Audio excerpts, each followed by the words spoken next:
How many people think they understand what racism is? Show of hands. Come on, you think you know. I'm not suggesting I know. I just have a couple of definitions that kind of came to me as I thought about. How many people think there are white racists? That there are white racists out there? How many think there are black racists out there? Okay.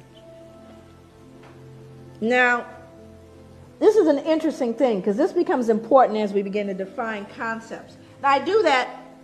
I usually define concepts all the way. But one of the things that I do is I try to help people get a picture of what I mean by racism.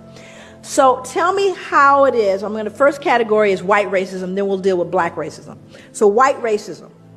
Tell me the ways in which white racism adversely impacts the lives of black people. Just what are the ways that white racism can adversely impact the lives of black people as a group? What are some of those ways? I'm sorry? Power, but how is that defined specifically? Education, okay. I'm sorry?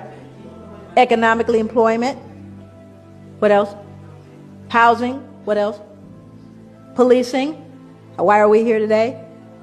Healthcare, okay. Now, we could actually kind of grow that list.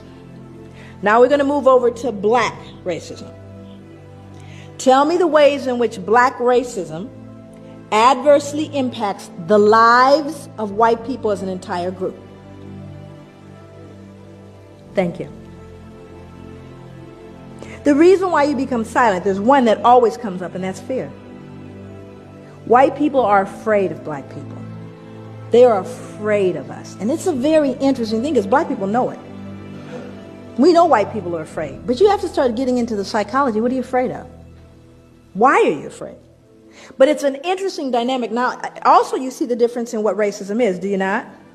Racism implies you have not just prejudice, but the power to do something with that prejudice. Now, I want you to look at this photo very closely, and I want you to see who's in it. More important than the man hanging, because you got to understand the lynchings that occurred in America happened after slavery, not during. Thousands of lynchings happened after slavery, because this is a reaction to white fear of what we would do once freed. But we didn't create a vigilante group to take out white people, but they did create a vigilante group to take us out now that we're free. See, that happened after slavery. They were called the what? The Ku Klux Klan. They don't wear hoods anymore. They wear suits. But they're alive and well.